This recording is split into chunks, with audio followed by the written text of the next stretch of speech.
भाव से दर्शन करता है, वही प्रगट स्त्रियों के रूप में विराजमान है, वही हमारे अंदर हर शक्ति के रूप में विराज, सब शक्ति छीन हो जाती है। व्यभिचारी पुरुष किसी भी शक्ति को धारण नहीं कर सकता।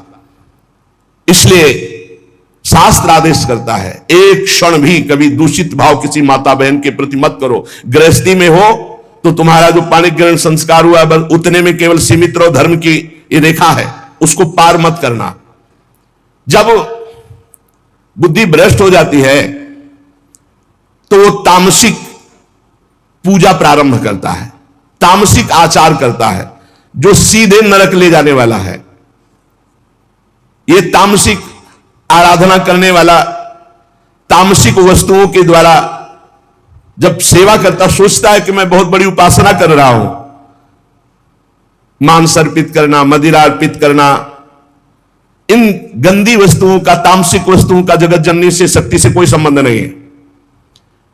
जहां यह बात आती है, अतिरिक्त पराशक्ति को कहीं भी ऐसा नहीं लिखा कि अन्य पशुओं की बलि चढ़ाई जाए। जिह्वा पशु की बलि चढ़ाओ, मतलब जिह्वा काटना नहीं है, जिह्वा की रसेंद्री में सात्विक भोग केवल ले जाना है, रजोगुणी तमोगुणी भोजन नहीं पाना है। और ये जो अज्ञानी जन नहीं जानते हैं, ये भोले भाले पशुओं की बलि करते हैं, सोचते हैं कि मां प्रसन्न हो जाएगी, शक्ति जागृत हो जाएगी।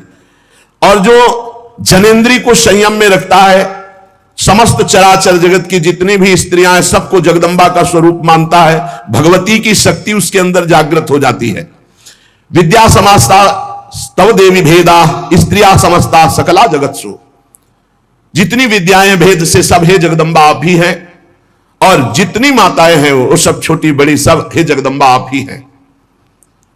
जो गृहस्थाश्रम का व्रत धारण किए एवं पितृ ऋण से मुक्त होने के लिए केवल संतान उत्पत्ति के लिए अपनी पत्नी से सहवास करते हैं और निरंतर भगवत भजन करते हुए संयम से चलते हैं, उनको भी ब्रह्मचारी ही कहते हैं, उपासक ही कहते हैं। अन्यथा जगन माता की तरफ यदि काम दृष्टि से देखा तो वो संहार शक्ति भी है, तुम्हारे अंदर की साधना, देवी संपदा सबका नाश हो जाएगा। किसी भी माता बहन की तरफ काम दे, वो तुम्हारी भोग्य वस्तु नहीं है। अगर असावधानी की तो आपकी आंतरिक शक्तियां आपको छोड़ देंगी, फिर आप पतित हो जाएंगे। ये मोक्षदायिनी शक्ति है यदि सही भाव से चला जाए। उपासक इस मार्ग में, भगवत मार्ग में बलिदान जरूर देना होता है, बलि देनी ही होती है। बहुत सावधानी से सुनना, यहां अपने भोग वासना की बलि देनी होती है। जो भोगों में फंसा हुआ है उस वृत्ति की बलि देनी होती है। ये मां के नाम पर मां की ही संतान और उसका गला काट करके ऐसी बलिदान की कहीं शास्त्रों में आज्ञा नहीं की गई। मां को हर संतान अपनी उतनी ही प्यारी होती, चाहे वो मूर्ख क्यों ना हो। तो जगन माता जगदंबा दिव्य शक्ति, इनके बिना तो कुछ है ही नहीं। त्याग शक्ति, वैराग्य शक्ति, ज्ञान शक्ति, भक्ति शक्ति, प्रेम शक्ति, यही सब स्वरूपों में प्रकाशित है। जो मूर्ख मां के प्यारे बच्चे की मां के सामने बलि चढ़ाता है, मां उसके धन जन बुद्धि काट काट के ढेर लगा दिया। क्या वो मां के पुत्र नहीं थे? क्या आप हमें बलि के लिए निषेध कर रहे हैं तो क्या मां को खून नहीं प्यारा? तो कह रहे वो मां के बच्चे नहीं हैं, हम ऐसा नहीं कहते, वो मां के बच्चे हैं, पर वो मां से ही भोग करने की भावना रख रहे थे और मां के उन सीधे साधे दुर्बल बच्चों की हिंसा कर रहे थे। तो अगर एक बच्चा ऐसा हो जाए कि पूरे परिवार को काट रहा है तो मां स्वयं काट देगी। वो अपने दुलार को एक तरफ रख के उसको काट देगी। पूरे विश्व की रक्षा के लिए इन राक्षस रूपी पुत्रों की मां ने स्वयं हत्या की और उन्हीं के प्यार से मुंडों की माला धारण की, जो पूरे चराचर जगत का विनाश कर रहे थे। पूरे चराचर जगत को कष्ट दे जो बालक, तो मां समर्थ होते हुए कैसे बर्दाश्त कर सकती है? इसलिए निरपराध ये बकरा, ये मुर्गा किसी को कष्ट नहीं दे रहे। अगर तुम्हें बलि चढ़ानी है तो अपने काम, क्रोध, लोभ, मोह, मद, मत्सर की इनकी बलि चढ़ाओ, अपनी वासनाओं की बलि चढ़ाओ, अपनी जिह्वा रसेंद्री की बलि चढ़ाओ कि हम ऐसे गलत भोजन नहीं करेंगे। जनेंद्री, हम किसी माता की तरफ कभी हम गंदी दृष्टि। असुर बल बढ़ा, भगवान रान को कुल रोवन हारा। जब इंद्र देवता का दैव बल बढ़ा तो गिरिराज जी उठाकर सारा बल उनका चूर कर दिया, घमंड चूर कर दिया कि मैं देवराज हूं। ईश्वरीय शक्ति चारों तरफ से आपको घेरे हुए है। आप साधारण नहीं हैं, आप भगवान के अंश हैं। आप मर्यादा से चलेंगे, आप सत्य मार्ग में चलेंगे तो आपके अंदर ईश्वरी शक्ति जागृत होगी, और असत्य मार्ग में तो वही ईश्वरी शक्ति आपका विनाश कर देगी, ऐसी जगह ले जाएगी कि आपका नाश हो जाएगा। इसलिए आप अपनी शक्ति का जागरण करें, ना कि अपना नाश अपनी ही शक्ति से करवावे। यही बुद्धि शक्ति, या देवी सर्वभूतेषु बुद्धि रूपेण संस्थिता नमस्तस्यै नमस्तस्यै नमस्तस्यै नमो नमः। यही दैवी शक्ति आपको गलत सलाह दे देगी। जब आप गलत आचरण में जाओगे, अधर्माचरण करोगे, तो बुरी दशा आने के पहले बुद्धि बदली जाती है। जाका विधना दारुण दुख दीन, ताकि मत पहले हर लीन। मत माने बुद्धि का अपहरण हुआ, जीव का नाश हो गया। इसलिए श्रीपाद प्रबोधानंद जी कह रहे, तुम्हारे अंदर शक्ति है कोटिभीर्ण। शास्त्र गुरु करोड़ों बार समझा रहे, तुम्हारी समझ में नहीं आ रहा। तुम खलु लोक निंदा सतई, 100 बार तुम्हारी निंदा हो रही, ऐसे आचरण करते फिर भी तुम्हारी समझ में नहीं आ रहा। महान दृष्टि भीर नहीं विपत्ति सौखेर नहीं। अब महाविपत्ति आने वाली, अब क्या करोगे? क्योंकि जो तुमने कर्म किया वो तुम्हें भोगने पड़ेंगे। पूर्व से अभी इसी जीवन में आप अपने जीवन को झांक करके देख लीजिए, आपके जीवन में क्या क्या हुआ है। आप खुद इस बात की गवाही है कि अगर वो केस खुल जाएं जो आपके जीवन में हुए हैं, तो नरक, जेल, निंदा, इसके सिवा कुछ नहीं है। आज भगवान की कृपा हुई कि सबको ढक करके तुम्हें उत्तम मार्ग में चलाने के लिए भगवान अवसर मिल गया। हे भगवान, आपकी माया मेरे सिर पर सवार होकर बार बार मुझे खींच रही है। ऐसा सबके हो रहा है। हे भगवान, ये आपकी विचित्र माया मेरी बुद्धि में सवार होकर, खोपड़ी में सवार होकर बार बार खींच रही है। मैं श्री वृंदावन धाम वास करता हूं, आशा रखता हूं इसी जन्म में भगवत प्राप्ति हो, पर क्या श्री जी की करुणा हमारे ऊपर नहीं हो रही, जो हमारी बुद्धि माया खींच रही है?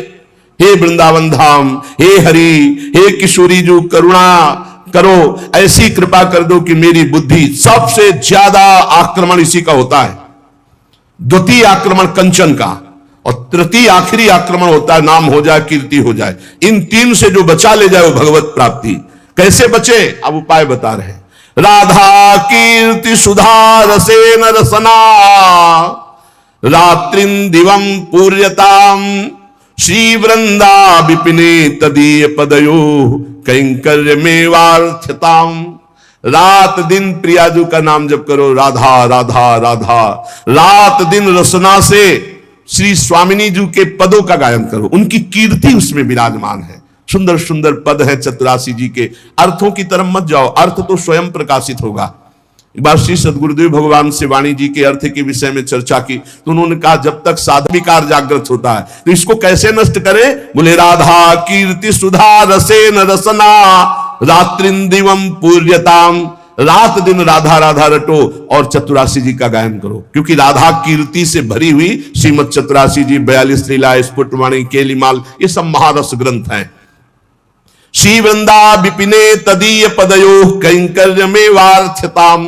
तदीय पदयो कैंकर्य, सदैव अंदर से भाव करो मैं प्रियाजू की सखी हूं, मैं प्रियाजू की दासी। ये तो वर्दी है ऊपर की, पोशाक है पुरुष भाव, आप पुरुष नहीं हो, सच्चिदानंद प्रभु के अंश हो। और उस अंश में जब भाव किया गया तो सहचरी भाव का स्वरूप, किशोरी मातमानम किमे सुकुमार कले, अपनी आत्मा को किशोरी के स्वरूप में चिंतन किया गया तो किशोरी स्वरूप हो गए।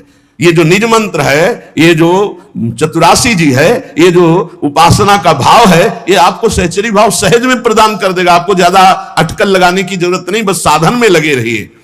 श्री वृंदा विपिने तदीय पदयो कैंकर्य में वार्थताम। अरे दिन में एक बार तो सोचो कि मैं कौन हूं।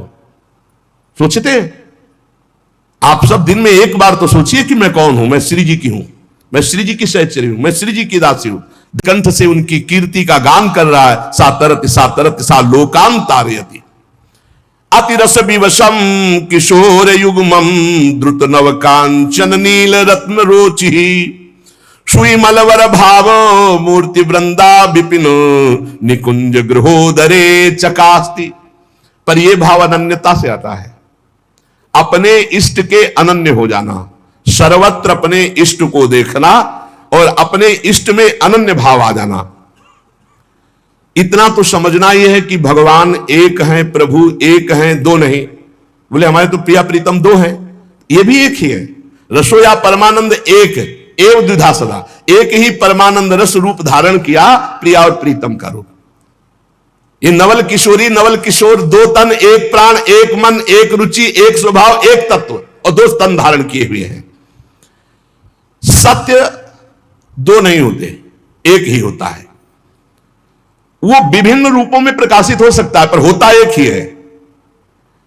वो अलग अलग दिशा में अलग अलग रूपों में अलग अलग नामों में प्रकाशित हो गया। जैसे हमारे यहां हित तत्व ही वृंदावन, हित तत्व ही खगमृग पशु पंछी, हित तत्व ही लता वृक्ष औषधि, हित तत्व ही प्रिया प्रीतम ही। वृंदावन आए, प्रातःकालीन वेला अपनी नित्य दिनचर्या करके निकले दर्शन करने के लिए। तो श्रृंगार में जिन ठाकुरों के दर्शन किए तो सब में मुरली, मोर मुकुट, ललित त्रिभंगी, पार्श्व में श्री राधा किशोरी। प्रणाम किया, कहा कहूं छवि आज की भले बने हो नाथ। नाथ आप ही हो, मुझे पता है बहुत सुंदर हो, प्रियाजू के साथ विराजमान हो, पर महाराज मेरे मन में पूर्ति नहीं हो रही, दर्शन की पूर्ति नहीं हो रही।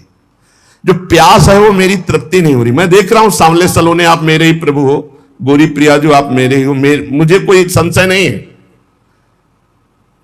पर ये रूप हमारी तृप्ति का कारण नहीं। देख लो इष्ट निष्ठा, जबकि जड़ चैतन्य को सबका बोध है, गोस्वामी जी को। प्रभु जब मैं आपके कर कमल में मुरली देखता हूं और मयूर पिच्छ मस्तक पर देखता हूं और सीधे खड़े होने की जगह 3 जगह से टेढ़े ललित त्रिभंगी देखता हूं, बड़ा सुंदर रूप है, मुझे तृप्ति नहीं। तुलसी मस्तक तब नवे जब धनुष बाण हो हाथ। साष्टांग दंडवत तो तब करूंगा जब मुरली की जगह सारंग धनुष हो और टेढ़े की जगह सीधे हो जाओ और राज मुकुट चक्रवर्ती सम्राट का धारण किए हुए। प्रभु मैं जानता हूं भले बने हो नाथ, मेरे ही नाथ हो, कोई अंतर नहीं, पर मैं साष्टांग दंडवत तभी करूंगा। जिस मंदिर में जाते वहीं प्रिया प्रीतम, तो वृंदावन है, यहां तो ढाक पात सब जगह राधा राधा राधा राधा कृष्ण कृष्ण, ये तो प्रिया प्रीतम का महल है। तुलसीदास जी महाराज बड़ी एकाग्रता से विनय अंदर से किए, फिर जब देखा एक क्षण में वही भगवान, मुरली अंतर ध्यान हो गई, हाथ सीधे हो गए उसी छवि में, और सारंग धनुष, राज मुकुट और प्रियाजू सियाजू। मुरली मुकुट दुराय के नाथ भय रघुनाथ। तत्काल सियाराम को साष्टांग दंडवत के जय जय प्रभु जय। इतने संतानों, उनका पहली बात तो पिता आज्ञा का पालन होगा और दूसरी बात गौ रक्षा के लिए हमारे प्राण जाएंगे। आज हमारा जन्म धारण करना सार्थक हो गया और पिताजी चलो आगे आगे वो चलने लगा। जब वहां पहुंचे प्रार्थना की, बिल्कुल वैसे सिंह बैठा था, गाय जा चुकी थी, प्रार्थना की मुझे खा लो और मेरे बेटे को खा लो। बड़ी जोर से गुर्राया सिंह, दहाड़ा, आंख मूंद के बैठ गए। थोड़ी देर देखा कि आक्रमण ही नहीं हुआ, तो जब देखा तो शंख चक्र पद्म गदा धारण की हुई भगवान नारायण। तो उनका अच्छा परीक्षा ली जा रही थी। प्रणाम किया और कहा प्रभु आप, और उदास हो गए। तो उनका तुम प्रसन्न होते हुए भी उदास कैसे हो गए?